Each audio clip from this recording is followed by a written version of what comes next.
basement membrane and the connective tissue stroma associated with that area. So you're going to get scar in there. What if the framework is intact? Then you got stable or labile cells. And then you got a case of regeneration, a restitution of the normal structure. An example is, in some cases, is pneumonia, various types of pneumonia. Low body pneumonia, for example, would be one. You got those cells lining the alveolar spaces, which can regenerate. And so here again, that it depends.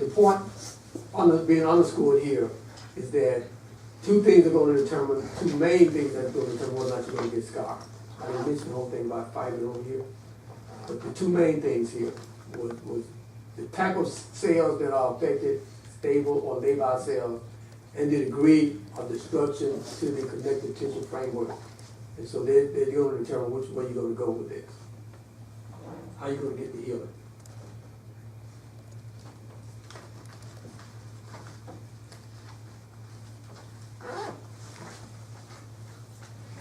Okay, so healing by connective, repair by connective tissue, replacement, healing starts during the inflammatory response, which is what we're going to talk about now. So healing by regeneration is short. I mean, it's a short section, short to talk about that. Because you're just going to get restitution, reconstitution of those cells that were destroyed and in the stomach. That's the ideal situation you're going to get. The problem is that it doesn't happen all the time, but it can happen. And so what happens if you're going to get damage of those permanent cells or basement membrane and connective tissue stroma is destroyed? Then you're going to get healing by connective tissue replacement, and this is what we're going to spend a lot of our time talking about, connective tissue replacement, because this is probably, as I said, death plus regeneration in combination would be the most common way that the body repairs itself because of the injury that it sustained. Healing starts during the inflammatory response, as I said. In fact, some people look, as I said again, I repeat, some people look at inflammation as a part of the three-step process of repair. So you look at repair, and they include inflammation as the first stage of repair.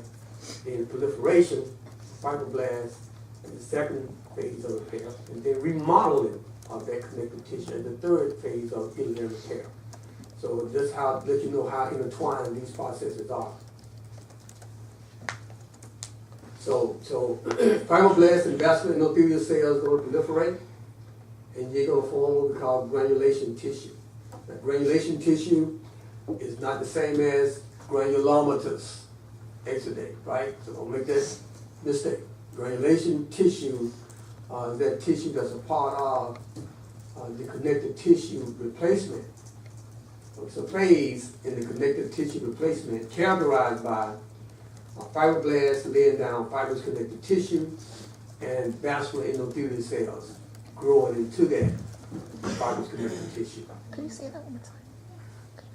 Yes. So granulation tissue is a part of healing by connective tissue replacement. This is a phase in connective tissue replacement. This is characterized by the presence of fibroblasts, which lay down fibrous connective tissue or collagen, and the proliferation of blood vessels, new blood vessels. Okay. Of course, you're going to get new blood vessels as a result of vascular endothelial proliferation. Okay, so forming new blood vessels.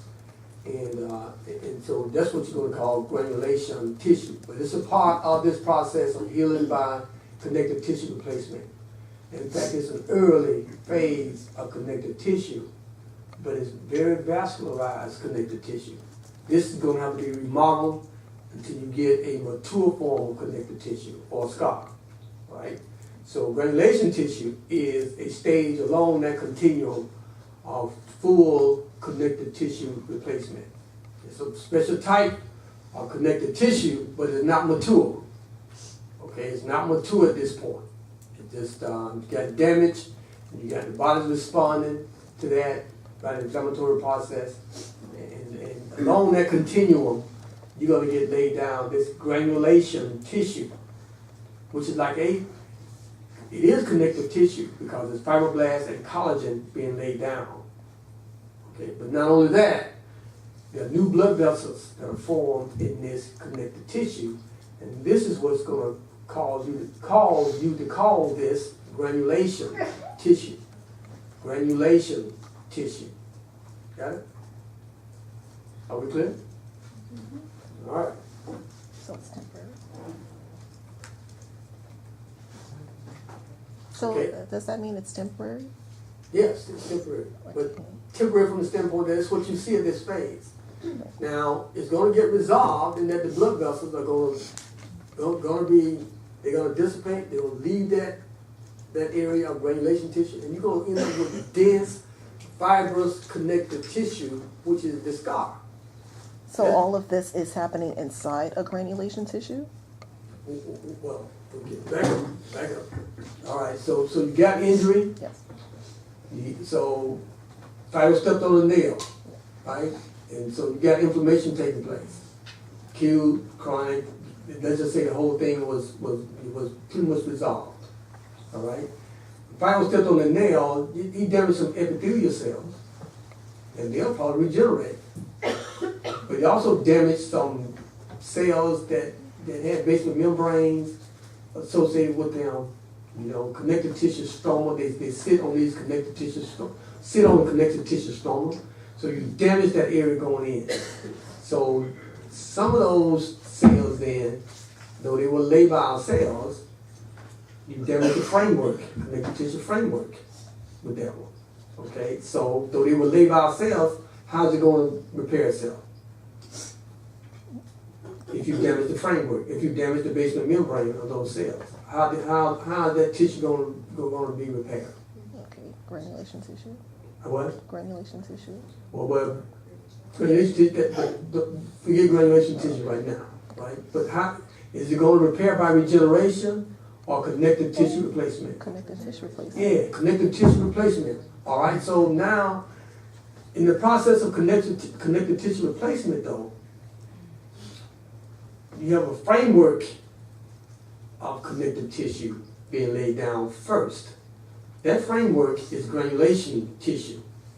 Now, what does granulation tissue consist of? Connective tissue, yeah, which is laid down by fibroblasts, but also it has these new blood vessels, very immature blood vessels associated with it.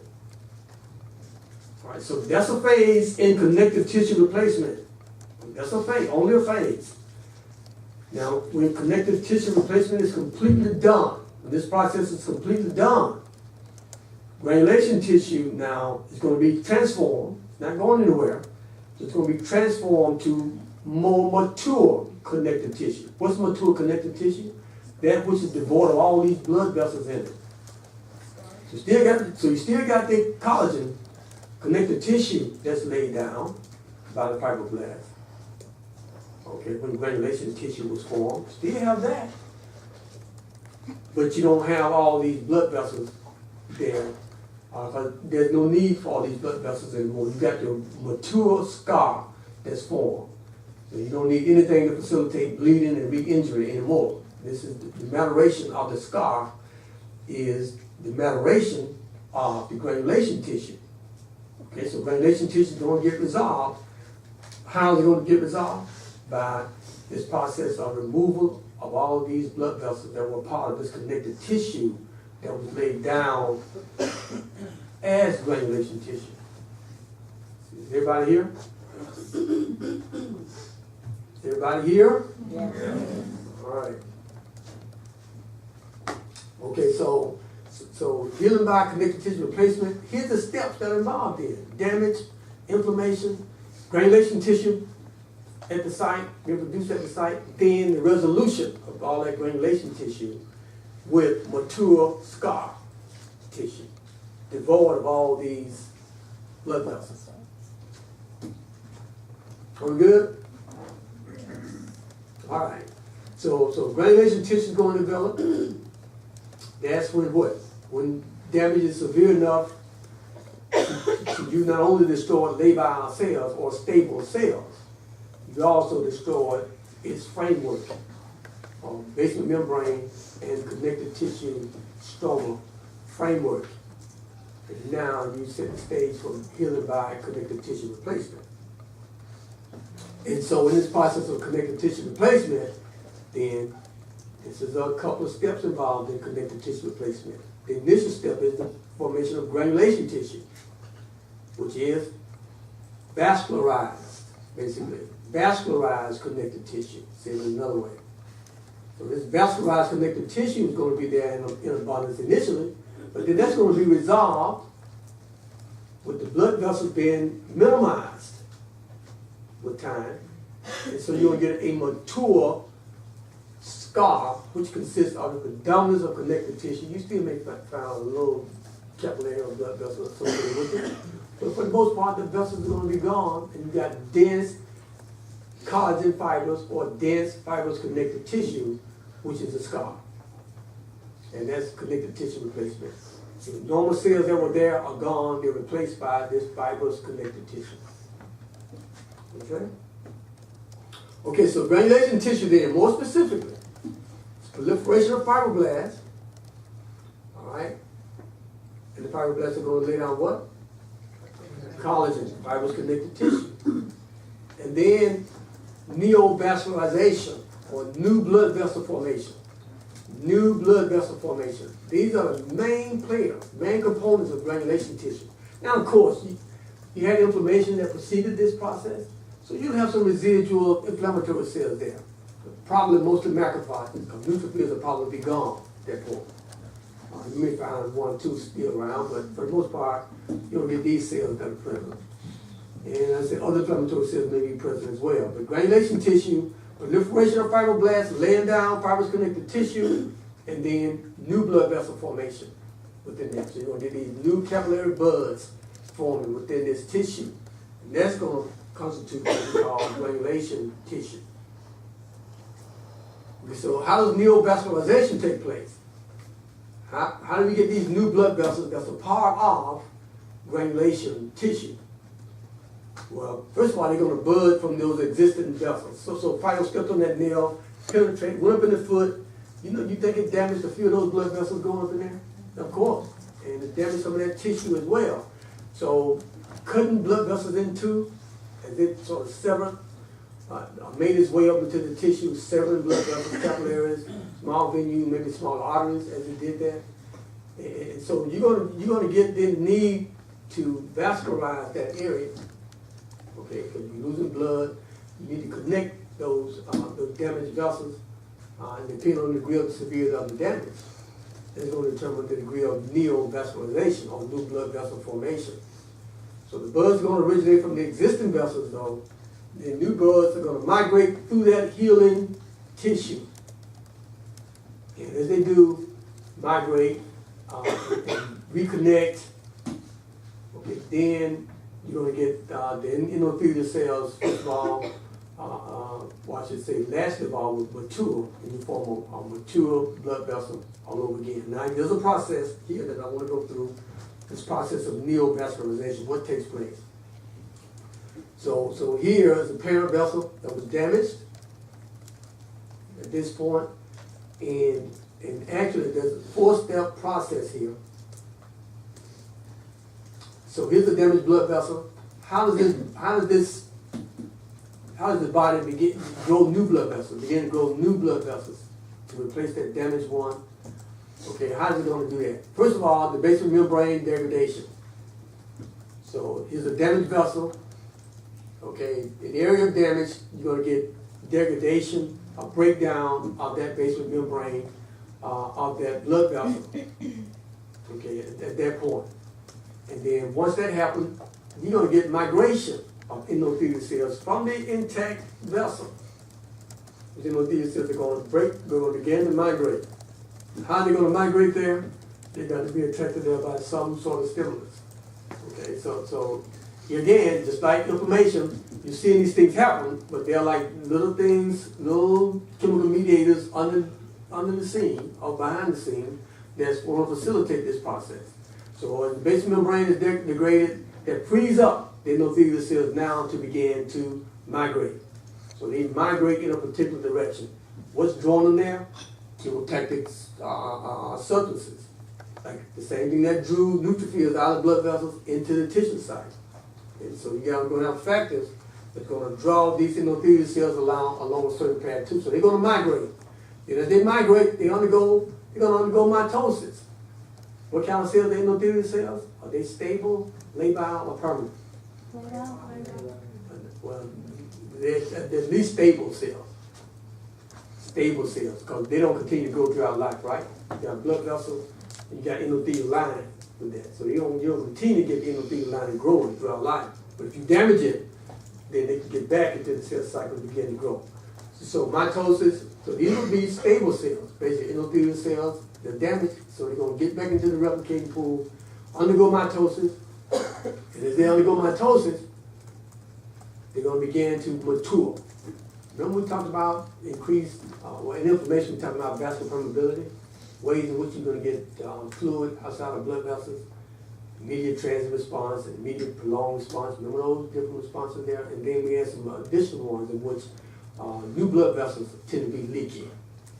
So that's where we are, back to the spectrum of new blood vessels, because there are junctions between these endothelial cells as they migrate, undergo mitosis, but when they differentiate into mature endothelial cells, then you don't get those gaps between them. And so this tissue then becomes less leaky, less edematous, basically, with the formation of these mature blood vessels. So this is what you have here with granulation tissue. What's going to be responsible for a lot of these factors here? Angiogenesis factors, like vascular endothelial growth factor. We'll talk about it a little later on. VEGF, vascular endothelial growth factor, or vascular permeability factor. Basic fibroblast growth factor. Okay, there are others too that's going to facilitate this whole process of new blood vessel formation by being responsible for aspects of this, whether it's degradation of the basement membrane, okay, whether it's migration of the endothelial cells, whether it's enhancing mitosis of the endothelial cells, whether it's important differentiation or the maturation of these endothelial cells. So these growth factors are going to play a role in this process. Yes, ma'am. What becomes less leaky? As they mature, as the vascular endothelial cells mature or differentiate, yes, it become less leaky. So the surrounding area, when you have the healing and repair process taking place, early on, it'll be somewhat edematous because of the leakiness of those blood vessels there, the immature blood vessels. But later on, that's going to be resolved. Yes, ma'am. I'm sorry if you said this, but the angiogenesis factors, those are the chemotactic factors that cause the migration of the cells? Yes, yes, yes. Chemotactic as well as enhancing mitosis, okay, as well as this whole thing of maturation. So all of these 4 components, basement membrane degradation, probably not so much there. Collagenase is going to be the main one doing that. But the rest of these activities here, you're going to have these growth factors that can cause chemotaxis, right? Migration, mitosis, yes, VEGF, BPL, basic FGF, all of these are going to contribute to, right, chemotaxis, migration, mitosis, and eventual differentiation or maturation.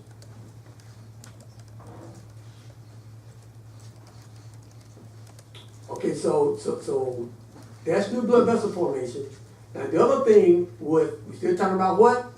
Granulation tissue, pre-fibrous connective tissue replacement.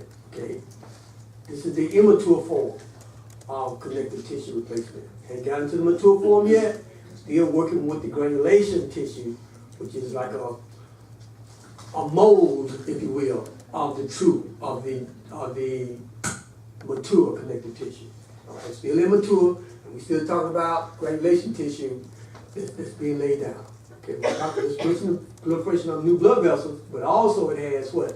Fibroblasts laying down collagen. It's going to constitute granulation tissue.